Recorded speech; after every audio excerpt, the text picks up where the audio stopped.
Love, light, and blessings. Shamanic Hour Priestess here. Again, welcome to February 29 Days of Melanated Excellence. Woo! So there's going to be 29 videos. That's why there's 2 videos today to make the 29 videos, but I still want to make some videos on the March 1st. Okay, so yeah. So basically the theme of this month is going to be about the ATRs of the diaspora. Okay, so for those of you that don't know, I have a background in Santeria and a background in Haitian Voodoo. So these are mainly the perspectives that I'm going to be talking to you guys about things. Okay, that is going to be the theme and the headspace, if you will, where I'm coming from. Okay, so the first video that I'm going to be making on the February Melanated Excellence, 29 Days of Melanated Excellence 2021 is going to be on the topic of Orishas. Okay, so a long time ago I made a video called Orishas are not God and goddesses. The Loas are not God and goddesses. Please respect our religion. If you want to look at that video, you can look at that video. It talks about cultural appropriations, traditions, all of that. So that's not what this video is going to be about. This video is going to be more for educational purposes only. Okay? All right. Okay, so I had to just pour me a fresh cup of tea. I'm drinking some peppermint tea. Yummy in the tummy. Okay, anyways, moving on. I love peppermint tea. Anyways, so the purpose of today's video is talking about Orishas, okay? My perspective. So again, I come from a Santeria and a Haitian Voodoo perspective. Again, this is my interpretation. You don't have to resonate with it. You don't have to whatever. But I do want to tell you, I do come from a lineage. I am initiated into the religious practices that I practice, okay?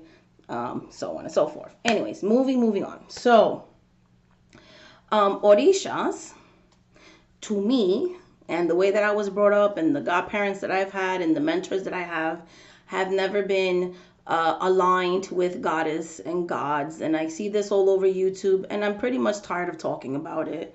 I don't waste my time correcting people anymore because people are going to do what people are going to do. I gave my feelings on more than one occasion about how I feel that's cultural appropriation, which is different from culture appreciate. I don't want to get into all of that. Let's just move on because I've done so many videos on that. I'm like kind of tired of talking about it already.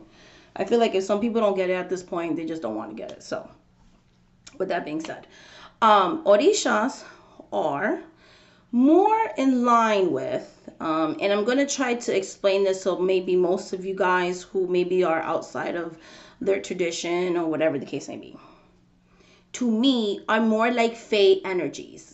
Because when we think about fairies, right? When we think about fairies, we don't really call them god and goddesses. Fairies or fays are believed to be spirits of nature in the Irish tradition, right? A lot of fairies and fairy lore comes from Ireland. And they're seen more like spirits of nature.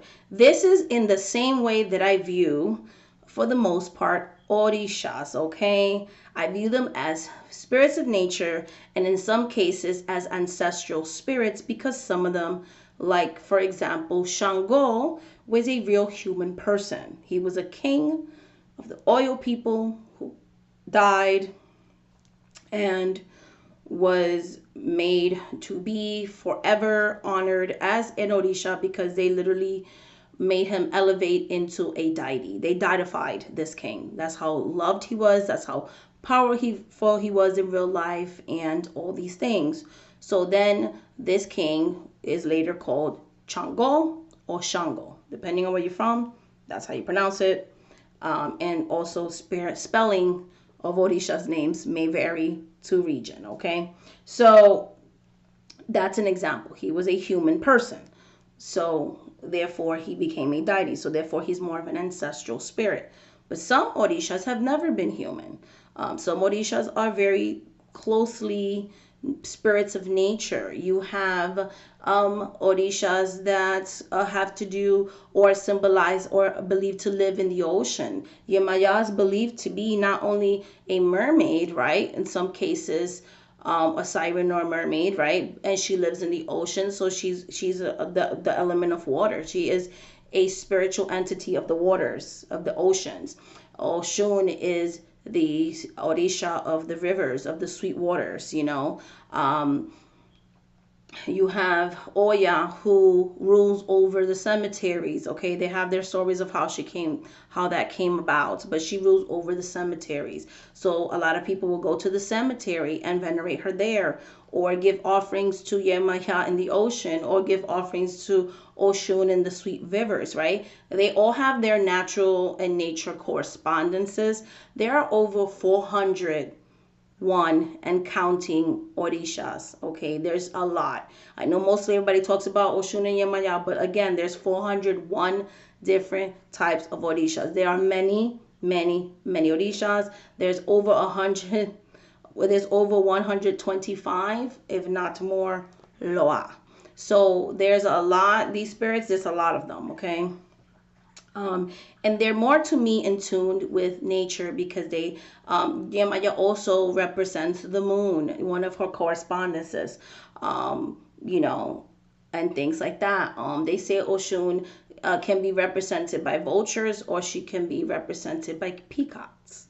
That's one of the birds that she loves. If you look at Cardi B, who has pictures before she became famous, of an Elegua statue, okay? You can say that she has the spirit of Oshun in that peacock tattoo she has on her thighs. She has admitted to getting her cards read. She has admitted to doing spells. Just saying, just saying.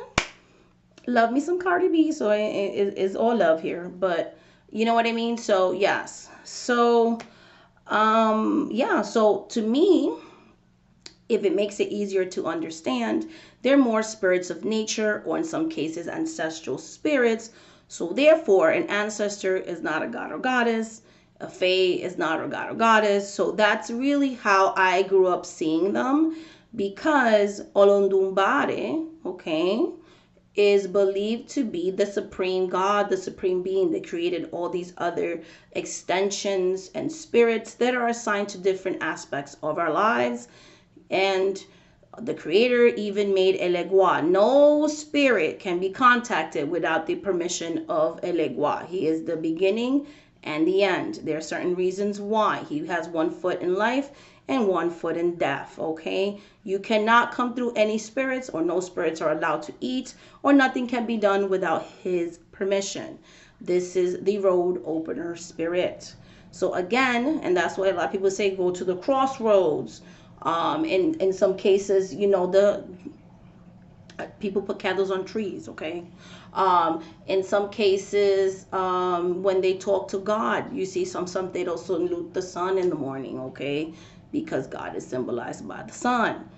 Again, one main God, monotheistic, okay? Monotheistic religious practices in its most traditional sense, when we're talking about the ATRs of the diaspora and how our ancestors, when they came to the world, that is the teachings that they gave us, okay? Traditionally speaking, there's people that put new elements into it, but in its most basic thing, spirits of nature, ancestral spirits, that's what they are. You can even say they're kind of like angelic forces if you want, because some angels have never been alive. Yes, that correlates. Also, if you think about it, when our ancestors correlated them together, when our ancestors synchronized these spirits, right? They synchronized them with spirits of nature, saints, angels. So, yeah, because they always believed in one supreme being. So hopefully that makes sense. This has been your Orishas, our nature spirits video. We'll be talking about more topics like this in February, so stay tuned. We're going to talk about everything this month. So if you want to learn some more stuff about the ATRs, stay tuned. Please like, please subscribe, comment below. Happy, happy, happy, happy Black History Month. And we will be elevating the African traditional spirits of the diaspora and various topics on them in the month of February. So if you like this video, please like, please subscribe, And don't forget to click that bell so you can be alerted to when I make my daily videos this month celebrating these beautiful religions of the diaspora that our ancestors literally brought to the New World so that we can follow and stay connected to Mother Africa and those ancestors that came before us. So much love and light. Bye, guys.